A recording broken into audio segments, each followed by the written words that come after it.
Assalamualaikum warahmatullahi wabarakatuh.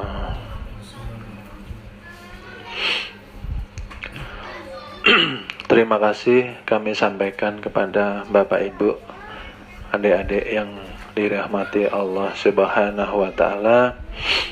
Pagi ini telah menyempatkan waktu datang di majelis pengajian pada pagi hari ini.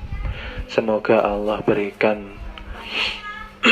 keberkahan ilmu dan ampunannya kepada kita semua.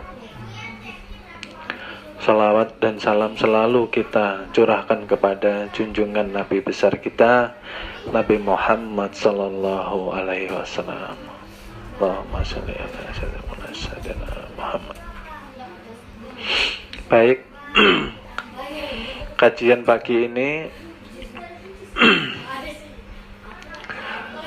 akan kita jabarkan melalui pemahaman kesadaran tajalli, ya.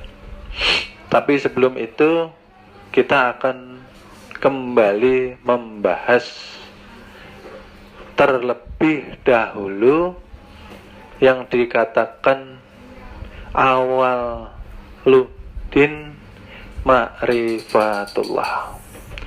Awal-awal agama kita sebagai umat Islam haruslah terlebih dahulu sebelum menjalani syariat haruslah paham dengan ma'rifat.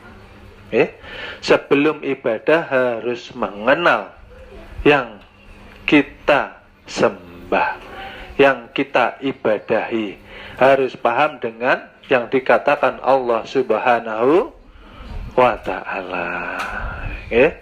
Makanya dikatakan awal-awal agama harus memahami ilmu dasar tauhid. Awal-awal agama harus paham yang akan kita sembah. Maka dari itu posisi yang dikatakan pemahaman ilmu makrifat itu adanya di dasar, ya. Jadi jangan salah paham. Banyak orang mengatakan ilmu makrifat itu tinggi. Nah, itu bukan seperti itu. Ilmu makrifat itu merupakan dasar, pondasi. Jadi ilmu ini yang harus dipelajari pertama kali, karena menjadi dasar pondasi nanti kita menjalani ilmu syariah, ya. Jadi murid harus paham, ya, tingkatannya makrifat di dasar. Karena sebelum Rasulullah mendapat perintah Isra Mi'raj, Rasulullah sudah mendapatkan ilmu makrifat, ya. Dan ini pula yang diajarkan beliau selama 11 tahun sebelum beliau menerima perintah sholat 5 waktu, sebelum ada perintah bersyahadat, sebelum ada perintah berzakat, ya, sebelum ada perintah puasa dan naik haji. Ya, inilah ilmu yang beliau terima, dasar pondasi tauhid itu sendiri.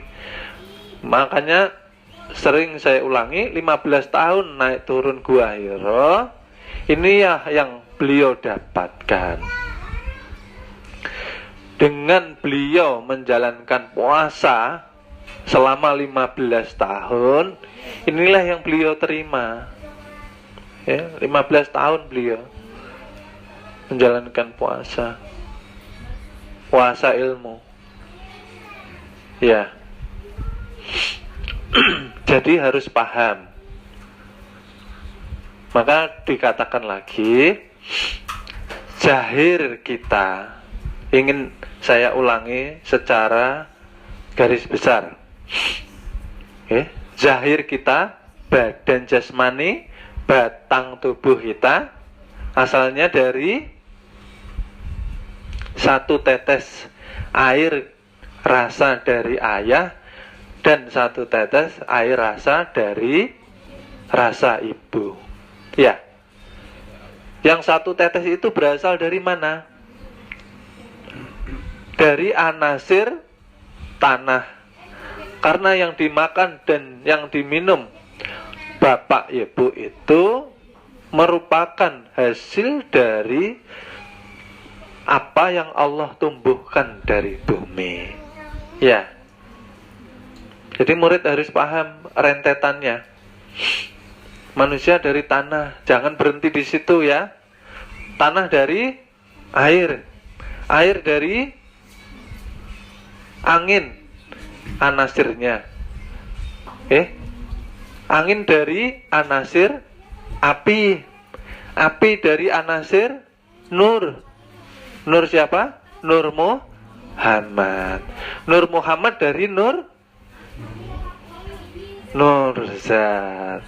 Nur Zat dari Hu. Hu siapa? Aku. Aku siapa? Allah. Ya. Karena ini tadi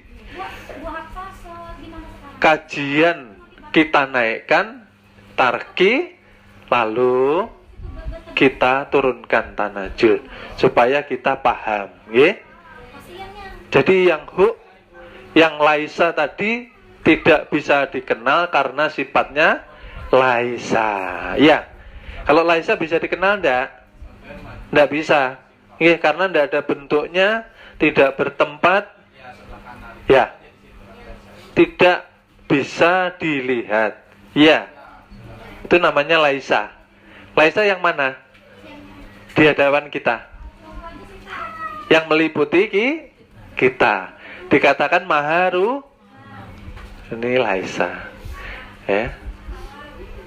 Tapi karena Allah ingin dikenal, makanya Allah menjahirkan daripada cahaya nurnya, ya, menjadi nur Zat atau nurullah. Ya, dari awal, pelan-pelan. Dari nurullah Allah menjahirkan lagi karena tidak akan bisa dikenal. Ibarat cahaya terlalu terang, terlalu dekat. Ini penggambaran agar mudah paham ya. Bisakah kita melihat cahaya matahari secara langsung? Silo. Pasti kita harus ada alat bantunya.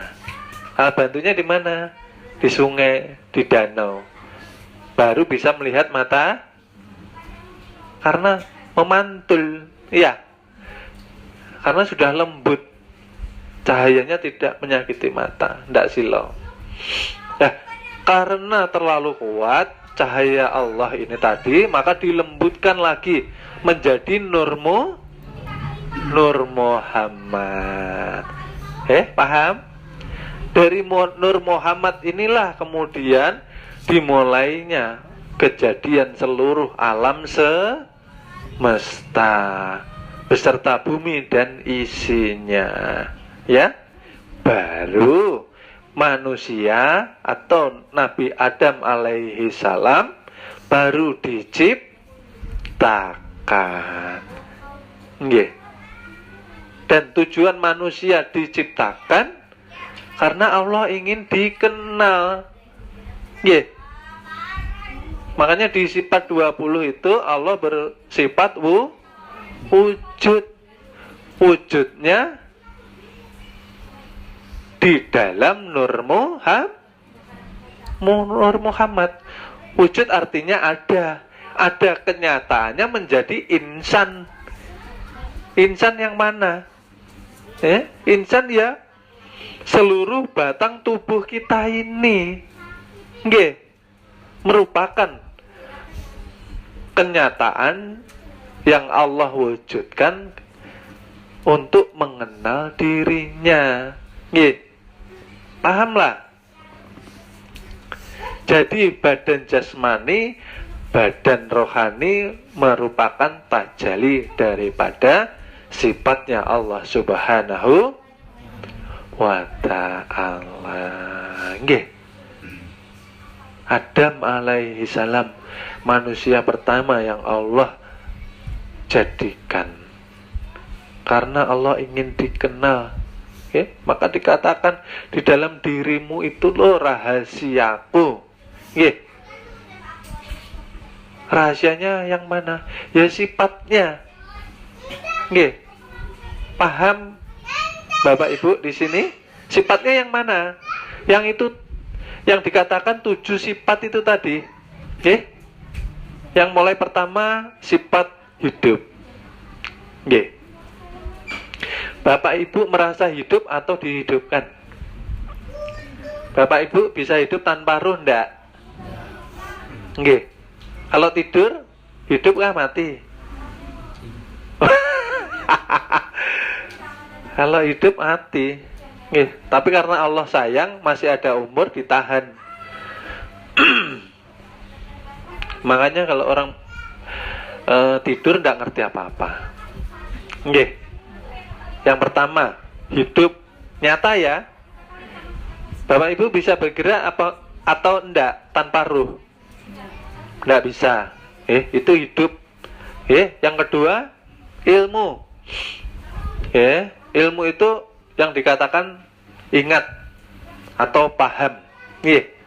Makanya dari kecil sampai besar manusia ini mempunyai ilmu karena diberi pinjaman. Ingat.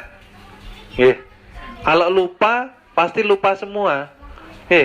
Makanya ketika manusia tidur, setinggi apapun ilmu manusia akan hilang semua. Bapak Ibu kalau tidur ditanya 1 tambah 1 bisa menjawab enggak? Paham ya? Itu menyatakan bahwa ilmu ini milik Allah. Maka jangan sekali-kali menyombongkan diri. Jangan sombong. Makanya ilmu ini dikatakan milik Allah karena daya ingat ada karena melalui daya hidup. Kalau tidak hidup, tidak punya ingatan. Ya, betul ya. Yang kedua itu. Yang ketiga apalagi?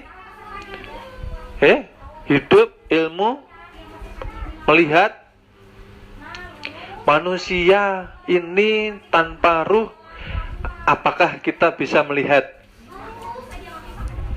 Tidak bisa ya. Karena mayat itu punya mata sama, tapi tidak bisa membedakan, tidak bisa mengerti ini merah atau karena tidak ada ruhnya. Melihat, mendengar, mengucap, kodrat irodat berkehendak dan bergerak tidak akan bisa dijalankan manusia tanpa adanya ruh. Ya, pahamlah Bapak Ibu ini. Itulah sifatnya Allah Ta'ala, yang dibungkus di dalam ruh, nyata menjadi nyawa, dizahirkan menjadi nafas. Maka di perguruan diajarkan bagaimana caranya kita kembali kepada Allah melalui alat yang sudah Allah titipkan kepada manusia. Melalui napas sambungkan ke dalam rasa. Rasa itulah yang dikatakan zauqiyah. Dengan rasa kita bisa kembali kepada Allah Subhanahu wa ta'ala. Karena di dalam rasa itulah tersimpan rahasianya. Pahamlah Bapak Ibu ini. Jadi kenapa manusia masuk neraka? Karena ada yang diakui di dalam batang tubuhnya.